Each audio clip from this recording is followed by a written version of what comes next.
सुबह और शाम ले गुरु का नाम। संसारी बन जाए तेरे सारे बिगड़े काम। सुबह और शाम ले गुरु का नाम।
सुबह और शाम ले गुरु का नाम। गुरु महाराज जी के चरणों में आने का यही तो फायदा होता है कि सुबह भी, शाम भी, दोपहर भी हमें किसका ध्यान रहता है? गुरु महाराज जी का। क्योंकि हम संसारी जीवों के बिगड़े काम सतगुरु ही बनाते हैं। अगर संसार बनाता तो अब दरबार में ना आते। ये डोर परमात्मा ने अपने हाथों में रखी। संसार बनाता नहीं, संसार बिगाड़ता है। सतगुरु बिगड़े हुए को आकर यहां बना देते हैं। जब जिज्ञासु पूर्ण रूप से अपना सब कुछ छोड़कर केवल गुरुदेव के चरणों में आता है, अपने मगरूर कहते हैं अभिमान को, अहंकार को, यही तो हमारे अंदर इतना बना हुआ लेकिन नजर नहीं आता। इस अहंकार के अंदर हम समाज से टूट जाते हैं, परिवार से टूट जाते हैं, रिश्तेदारी से टूट जाते हैं, भगवान से भी, और वो भी हमारे से नाता छोड़ देता है। तो इसलिए मगरूर अपनी मैं का छोड़ने का करे, अपनी मैं को बढ़ाने का नहीं। एक बार एक विद्वान शास्त्री जी काशी से पढ़कर आए। काशी से पढ़कर आए तो किस प्रकार से उन्होंने अपने गांव के अंदर सभा लगाई। कहने लगे, आओ मैं आपको काशी से जो कुछ पढ़कर आया आपको अध्ययन करवाता हूँ, सुनाता हूँ। लोग आए, एक किसान भी आ गया। उसने कहा, शास्त्री जी मुझे एक बात बताओ, पाप का बाप कौन है? मुझे और कुछ भी नहीं सुनना, ना मुझे कुछ आपसे पढ़ना। अब शास्त्री जी सब कुछ तो पढ़कर आए थे, लेकिन 18 शास्त्र पढ़े, हर तरह से उन्होंने हर चीज को ज्ञान में लिया इतने बड़े बड़े विद्वानों से, लेकिन ये किसी ने नहीं बताया कि पाप का बाप कौन, पाप का गुरु कौन। अब चिंता हो गई कि एक किसान ने मेरे से पूछ लिया जो आज तक कभी सत्संग में भी ना गया। अब मुझे अपने इस विद्वानता का क्या अभिमान, क्या मगरूर करूं कि मुझे इतना ज्ञान था, एक बात ही नहीं पता, पाप का बाप कौन। अब वो बड़े सोच विचार के अंदर रहने लगा कि दोबारा काशी जाऊंगा, पूछ कर आऊंगा। अब जाया गया, रास्ते के अंदर अभी काशी नहीं पहुंचा, रास्ते में जाया था, एक गणिका का घर आ गया। गणिका का घर आया, रात हो चली थी। अब रास्ता जंगल का था। कहने लगा कहीं विश्राम करता तो इस जंगल घने अंधेरे से मेरे को जो ये दुख हो रहा तो वो मेरा दूर हो जाता।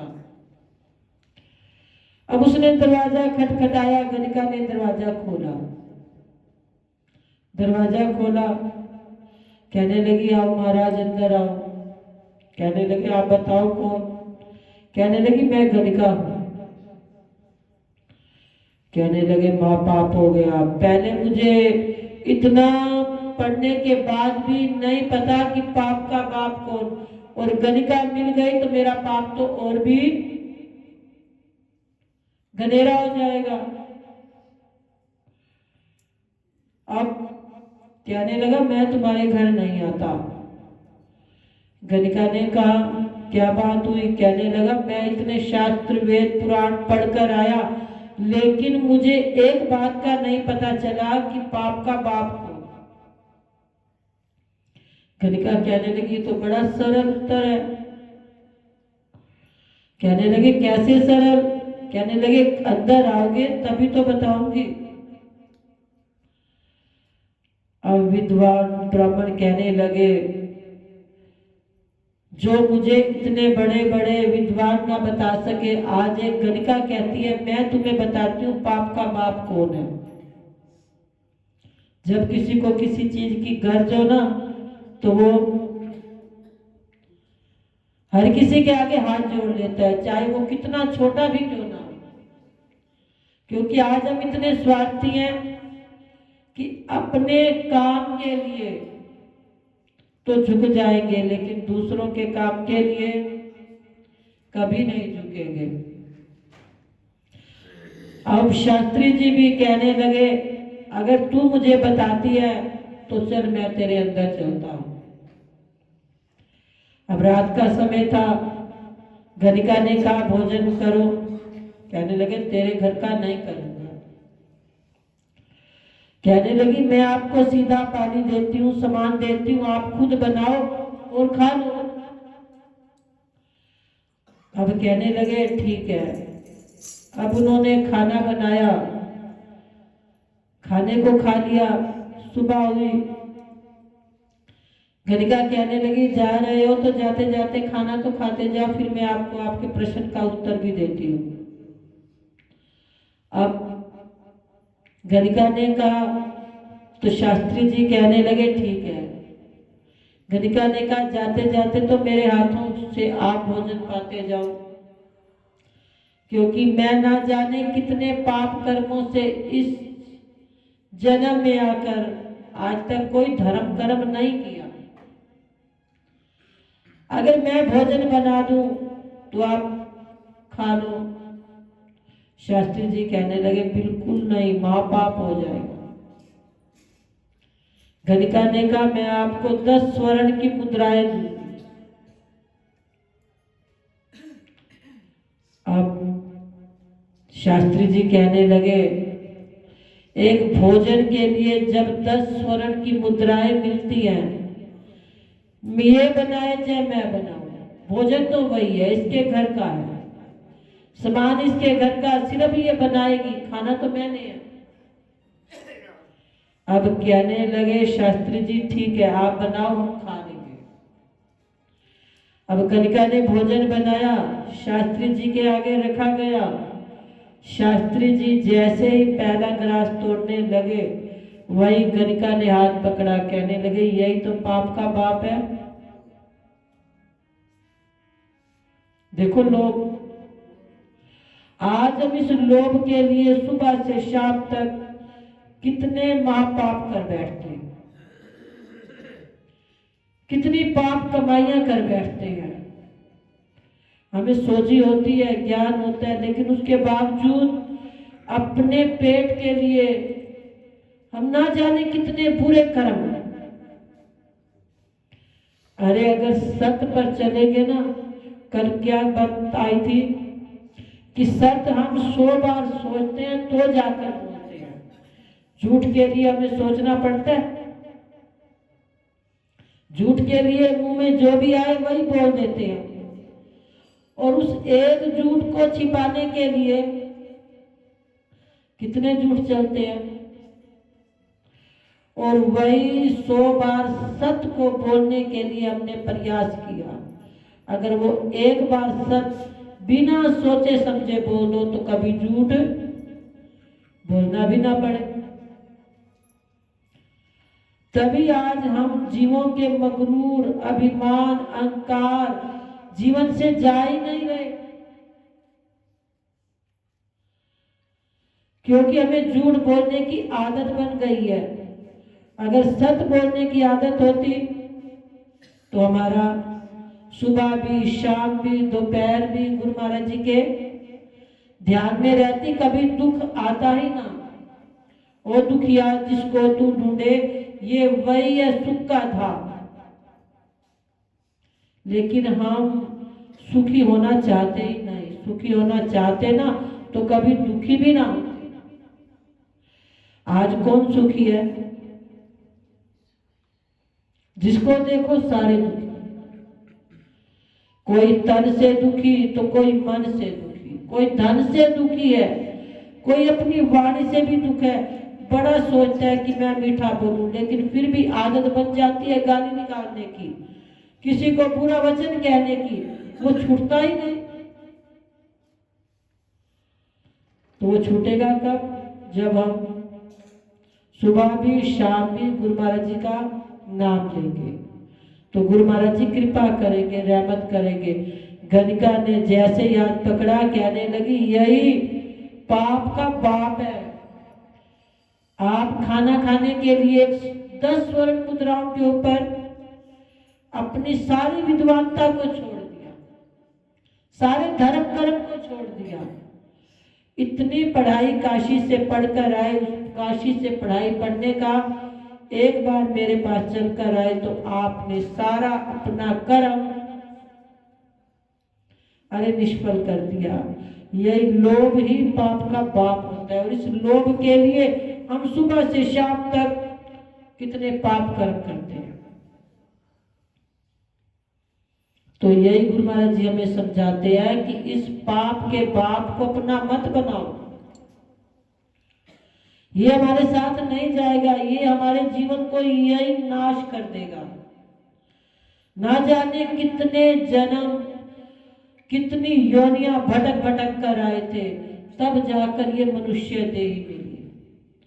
अच्छे कर्म करेंगे ना दोबारा मनुष्य बनेंगे, गुरु दरबार भी मिलेगा। अच्छे कर्म नहीं होंगे तो ना गुरु दरबार मिलेगा, ना मनुष्य जन्म मिलेगा। कौन चाहता है हमें 84 लाख योनियां मिले? और कौन चाहता है हमें मनुष्य जन्म मिले? चाहते हैं हम 84 लाख योनियां मिले। क्या चाहते हैं? मनुष्य जन्म मिले। और मनुष्य जन्म तब मिलेगा जब हम इस पाप के पाप को समाप्त करेंगे, अपने अहंकार को खत्म करेंगे। तो आओ गुरु महाराज जी के चरणों के अंदर, कार्तिक का महीना हमारे को इन सारे पापों से छुड़ाएगा। जो गुरु महाराज जी के चरणों के अंदर इस गंगा में आकर डुबकियां लगाएगा, अपने जीवन को संवारेगा, बनाएगा, तो उसका बेड़ा भव से पार हो जाएगा। श्री कृष्ण गोविंद हरे मुरारी,